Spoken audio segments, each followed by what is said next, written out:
Hey, what's up, everybody? This is Charles Advance, and welcome you guys to another episode of the Dreamers Pro Show, where we cover everything from sports, hot topics, classic debates, entertainment. We'll give you guys a fresh perspective on things and how we see them. So let's get straight into this topic here. So today I tuned in to ESPN to hear what was being said about that ferocious performance that Victor Wembanyama put up with the 41 and 24 rebound game with, I think, three assists, I think 2 blocks on 56% shooting from the field. And if you watch that game, Victor's impact goes beyond the numbers. It goes beyond the numbers. This is why I like a guy like Victor, because he's destroying the stat nerds. The guys that like to run around throwing stats at you and stat. Now, if you watch Victor Wembanyama, you know that his impact on the basketball game goes way beyond just the stats that you see on the sheet. He is a literal game changer, and he is the most impactful player in basketball. And I don't think it's close. Like, I sincerely mean that. I did big up SGA when he won the MVP. I did a story on my Instagram when I said he well-deserved, but I think Victor Wembanyama should have been the MVP. And Victor Wembanyama absolutely felt the same. What we want to do is play what Victor had to say in a post-game conference, because this is really going to be a good segue into what we're talking about today. Take a listen to Victor here. Really, the first question is, how are you feeling right now, playing nearly 50 minutes, double overtime, Game 1, Western Conference Finals, and then winning the game in that manner? What is the overriding emotion that you have right now? I feel like it was a great effort from everybody, 1 to 15. Physically, I'm feeling tired, honestly, but not as much as you would expect, honestly. It's probably the adrenaline. It's going to come down a little bit. I'm probably going to sleep pretty well tonight. Victor, I heard you tell the TV broadcast that it felt at times like you weren't thinking during that late part of the game. Can you kind of expand on that, your mentality, and also the pull-up three-pointer that you hit with 30 seconds left? What were you thinking for that one? For that one, I was just thinking, take my time. But for the rest, there are some plays I wish I were thinking more. Like I think it was the regulation last shot. I had an open look, on a way smaller defender, so I should have just taken it. But it's an experience we learn, Mitch was saying that it's a pretty natural response for a competitor to see another competitor get something that he wants, whether it's the MVP trophy or whatever it might be. Just curious if that was in your mind at all, knowing that Shea had got that award and you were in the top 3 for it. And, did any part of tonight feel personal? Some of your facial expressions kind of look like you were really, really going for it. Yeah, for sure. Everything you just said.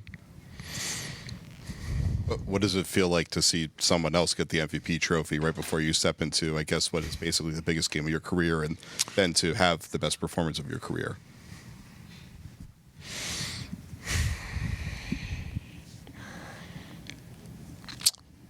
Feels like I still got a lot to learn.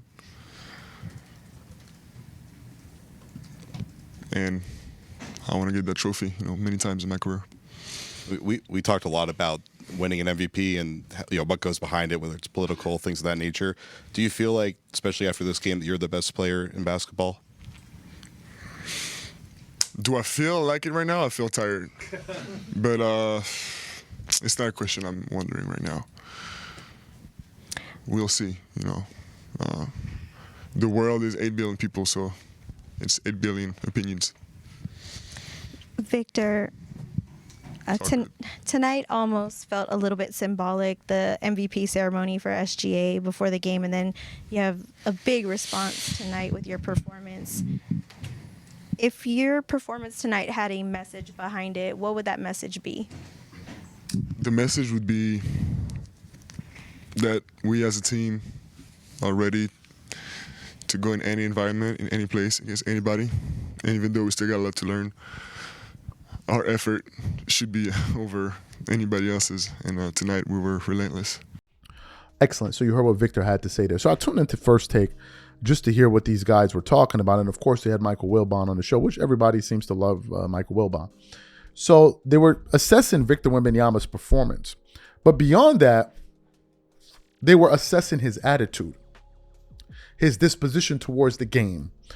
And Wilbon started to talk about this ruthlessness that he saw in Victor. And the more he was talking about him, I couldn't help but think of players like Jordan and Kobe, because they played with the same ruthlessness where they're coming for their opponent and they want to prove a point. They're here to embarrass you, to show you that we don't belong on the same floor together. And I absolutely love that. You guys just can't understand that. Take a listen to what Wilbon and Stephen A. Smith had to say here today. Shea Butter, what you gonna do about that? What you gonna do about that? Because San Antonio is here, and they're coming to take what you are, the reigning defending NBA champions. And San Antonio, in 4 or 5 meetings this year, beat you and then shows up to game 1 on your home court without its star starting point guard and De'Aaron Fox and beat you again. That's 5 of 6 meetings. You're OKC. What you gonna do about it? Because they coming. They here. And they're letting you know they're coming to take what you have. You're right, go ahead, fine. Take that league MVP trophy that I don't believe you deserve. This is Wemby talking.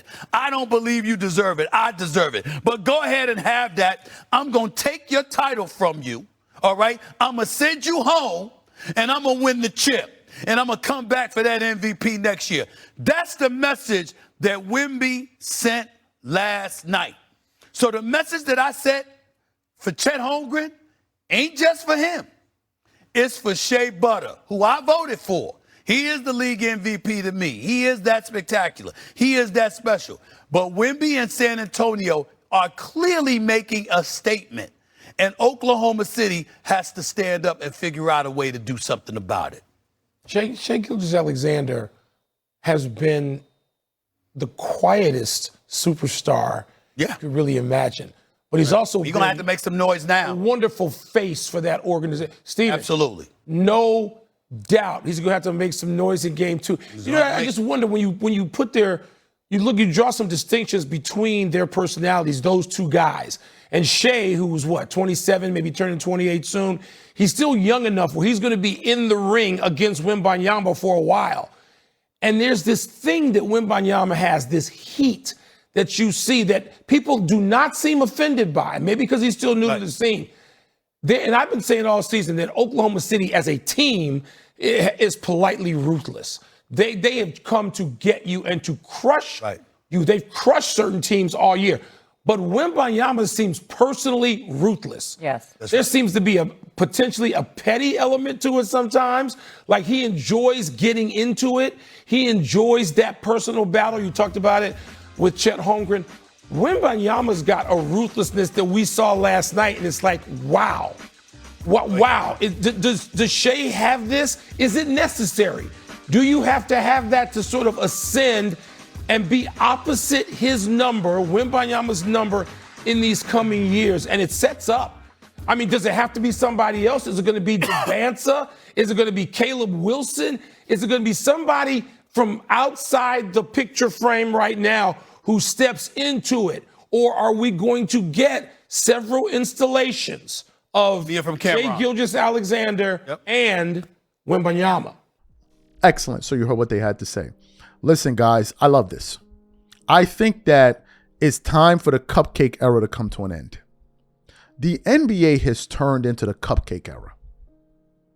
Everybody wants to be friends. Kumbaya, blow me a hug, give me a hug, blow me a kiss, shake my hand. Like, it's just too much. And Victor's like, nah, bro, it's us versus them. We out here and we barbarians out here, bro. We not here to be your friend. We're here to embarrass you. You think dude is better than me? Okay, I'm going to have to show you, and I'm going to have to show him. I'm going to have to show him. SGA is not playing some guy that wants to go out there and get his numbers. No, he wants to embarrass these guys and demoralize them. And if they're not careful, they'll let him do that. They will let him do that. And the thing is this, they have no answer for him. Chet Holmgren has no. Remember, somebody I was doing a live yesterday, like, why don't Chet Holmgren step in there? The last time Chet Holmgren tried to step in there and defend Wemby, he got put on a poster. Now, he got a block at the end of the game, like a weak side block, but he got put on a poster. He got put on a freaking poster. These dudes can't play. They can't mess with him. And I'm noticing that same mean streak that Jordan and Kobe have, and I love it. I love it. It's competition. We're not friends. I'm here to embarrass you. I'm here to snatch your heart. Forget about, oh, making the right play. Nah, dogs, I'm going through your chest with it. And I love that. He has this mentality that the league is starving for. You saw this in the All-Star weekend.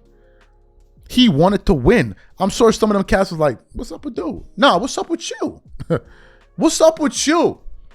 I remember when Kobe would take it personally when you would compare the players to him, like Ray Allen or Vince Carter. Kobe would take it personally.